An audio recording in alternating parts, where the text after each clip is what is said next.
pada hari ini kami mau melakukan eksperimen mengenai gerak pada bidang miring. Nah, tujuan dari eksperimen ini apaan sih? Jadi, tujuan dari eksperimen kali ini adalah yang pertama untuk mengetahui pengaruh permukaan benda terhadap percepatan, dan yang kedua adalah untuk mengetahui pengaruh besar sudut terhadap percepatan benda. Nah, sebelum masuk ke percobaannya, kalian semua tahu nggak sih apa itu bidang miring? Bidang miring adalah permukaan datar yang memiliki sudut yang salah satu ujungnya lebih tinggi dari ujung yang lain. Dalam fisika, biasanya diaplikasikan pada materi pesawat sederhana dan hukum Newton.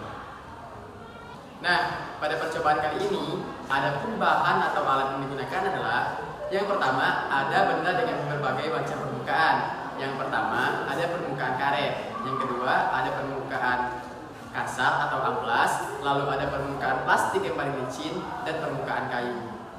Lalu ada stopwatch untuk menghitung waktu yang akan terjadi nanti.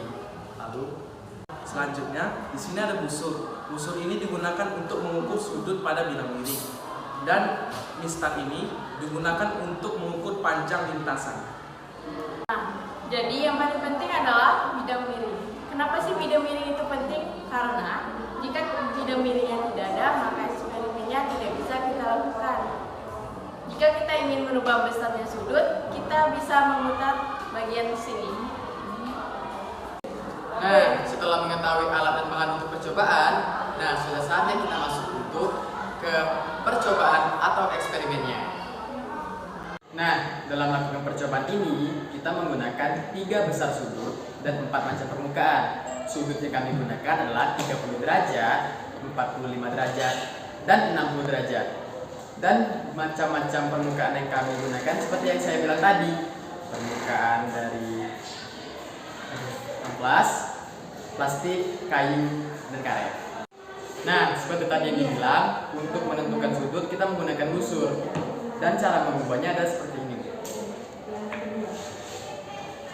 Dan sesuaikan dengan derajat berapa yang kita akan gunakan. Contohnya, saya akan menggunakan 30 derajat. Jika sudah sesuai, maka kunci kembali. Sudah sesuai 30 derajat. Kita akan menggunakan permukaan kayu. Nah, seperti yang kita coba.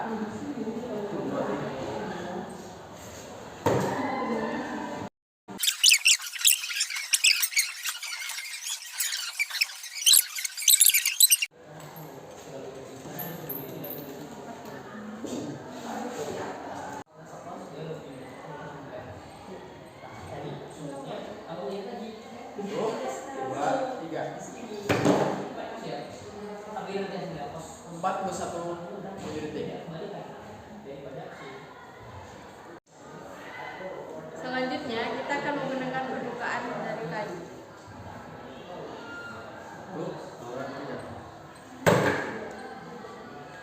1,19 detik. Ya, kita akan mencoba dengan permukaan amplas.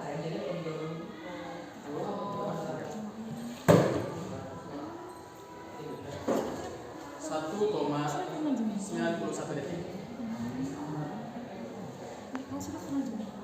Dan yang terakhir adalah kita akan mencoba dengan permukaan kayu.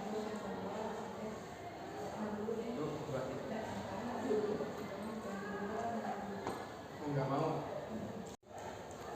Ya, itu tadi adalah hasil dari 45 derajat. Nah, kita ganti lagi nih untuk sudut yang lebih besar, yaitu 60 derajat. Oke, di sini kita sudah mengubahnya ke 60 derajat dan permukaan pertama kita menggunakan plastik.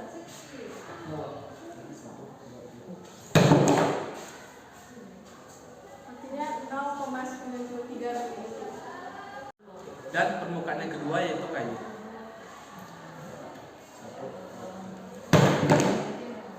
Waktunya adalah 0,53 detik. Dan permukaan yang ketiga yaitu karet.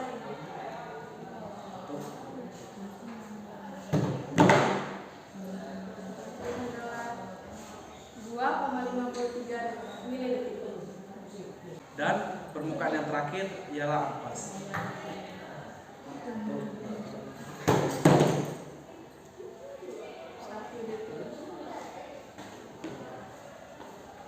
Nah guys, untuk hasil eksperimen tadi adalah sebagai berikut.